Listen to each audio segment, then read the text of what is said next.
Hi ஈவர்ஸ், இன்றைக்கி இந்த வீடியோவில் திருச்சி மாவட்டத்தில் இருக்கிற அக்கரைப்பட்டி அப்படின்ற ஊரில் இருக்கிற தென் சீரடி கோயிலுக்கு தான் வந்திருக்கிறோம். இந்த சாய்பாபா கோவில் திருச்சி பஸ் ஸ்டாண்ட்லேருந்து ஒரு 24 கிலோமீட்டர் தூரத்துலையும் சமயபுரத்துலேருந்து ஒரு 4 கிலோமீட்டர் தூரத்துலையும் அமைச்சிருக்கிறாங்க அக்கரைப்பட்டி அப்படின்ற ஊரில். ஆலயத்தோட சிறப்பு என்னன்னு பார்த்தீங்கன்னா, ரொம்ப பிரம்மாண்டமான ஒரு கோவிலாக இருக்குது. 30 கோடி ரூபாய் செலவுலையும் 20 ஏக்கர் நிலத்துலையும் 65,000 சதுர அடியில் இங்கே கட்டியிருக்காங்க.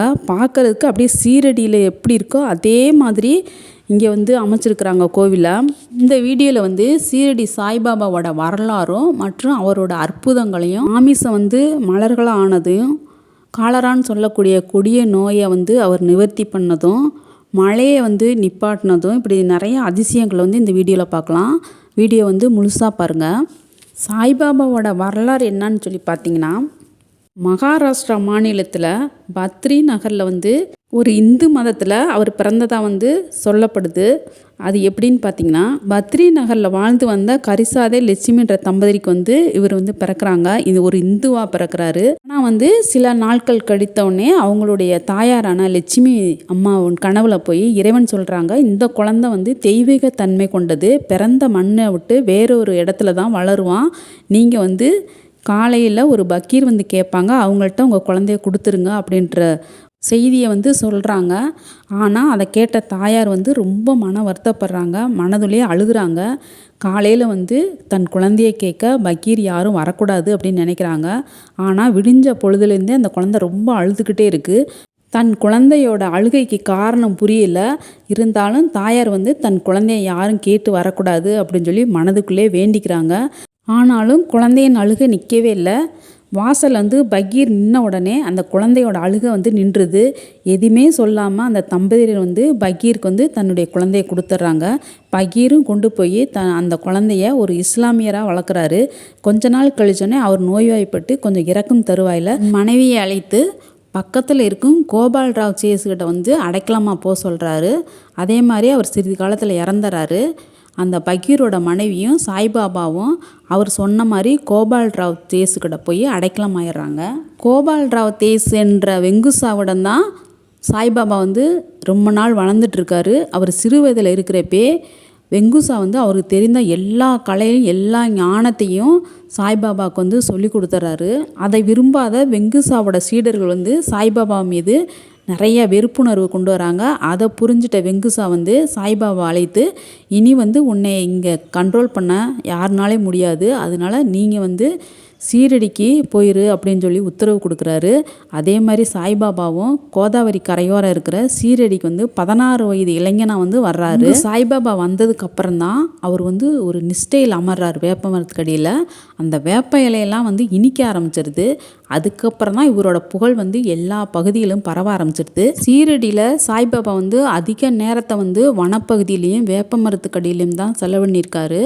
இருந்தாலும் அந்த ஊர் மக்கள் அவரை நாடி வர்றப்ப அவங்களுக்கு தேவையான உதவிகளையும் இது செஞ்சுருக்காரு. சாய்பாபா வரலாற்றில் எல்லாமே நிகழ்ந்த ஒரு நிகழ்வாக தான் இருக்குது.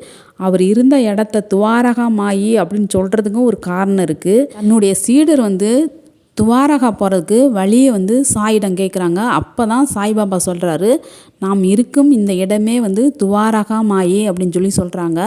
அன்றிலிருந்து இன்று வரையுமே அந்த இடம் ஸ்ரீ துவாரகா மாயி அப்படின்னு தான் அழைக்கப்படுது. துவாரகா மாயி அப்படின்னா பாபாவின் துணி அப்படின்னு சொல்லி ஒரு பொருள்னு சொல்கிறாங்க.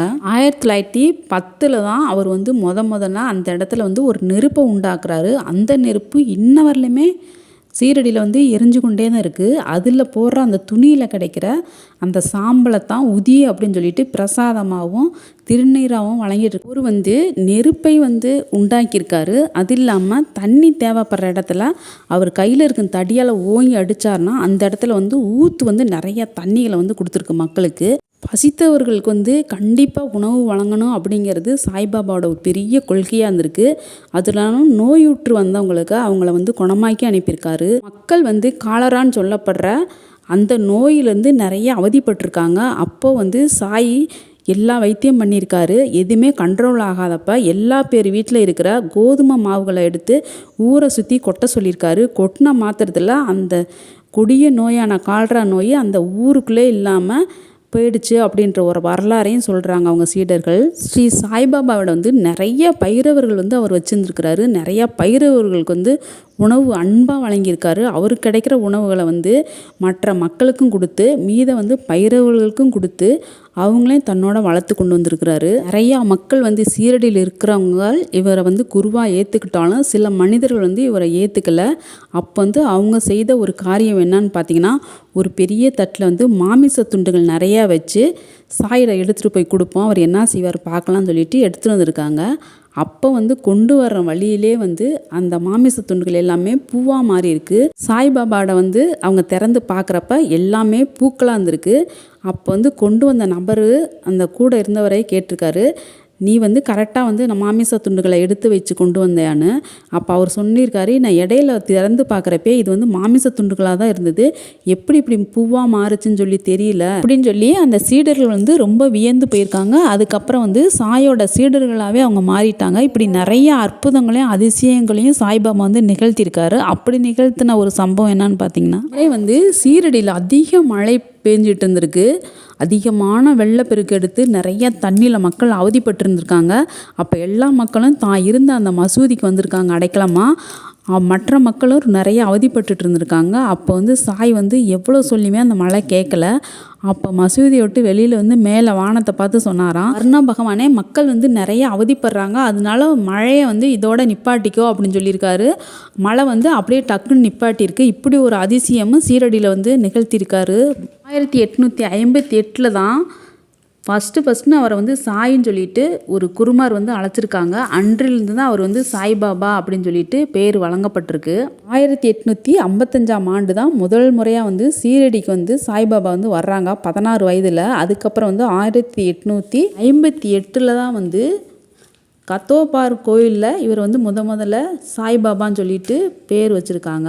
அதுக்கப்புறம் 1957 வந்து இந்திய கிளர்ச்சி போரில் சீரடி சாய்பாபா வந்து ஜான்சி ராணி அவங்களுக்கு உறுதுணையாக இருந்ததாக வந்து சொல்லப்படுது வரலாற்றில். சாய்பாபாவோட கொள்கை என்னன்னு பார்த்தீங்கன்னா, எல்லா உயிரினங்களை வந்து ஒரே மாதிரி மதிக்கணும், எல்லாத்திட்டையும் அன்பாக இருக்கணும், பசித்தவங்களுக்கு வந்து உணவு கொடுக்கணும், அவரவர் வணங்கும் இறைவனை வந்து வணங்க சொல்கிறாரு.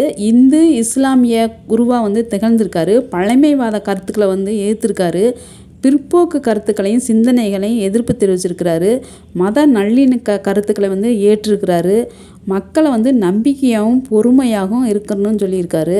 ஸ்ரீ சாய்பாபா வந்து 60 ஆண்டுகள் வந்து சீரடியிலே தங்கி அவர் எல்லா மக்களுக்கு வந்து உதவி பண்ணியிருக்கிறாரு. ஆனால் வந்து அவர் இறுதி காலம் வரலுமே அவருடைய வாரிசு இவங்க தான் அப்படின்றத வந்து அறிவிக்காமல் இருந்திருக்கிறாரு. ஆனாலும் அவர் கூட இருந்த சீடர்கள் தான் அவருடைய புகழை வந்து இன்னும் பரப்பிட்டுருக்குறாங்க. சாய்பாபா வந்து 1918 செப்டம்பர் இறுதியில் வந்து உணவு உண்றதை வந்து நிப்பாட்டியிருக்காரு. அவர் இறப்பதை வந்து முன்கூட்டியே அவர் வந்து தெரிஞ்சிருக்கிறாரு.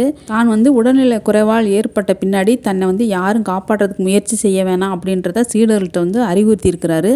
அதன்படியே வந்து அவர் ஆற்றல் ஏற்பட்டு 1918 அக்டோபர் 15 வந்து சீரடி சாய்பாபா வந்து இறைவனோட 2.5 வந்து கலந்துருக்கிறாரு.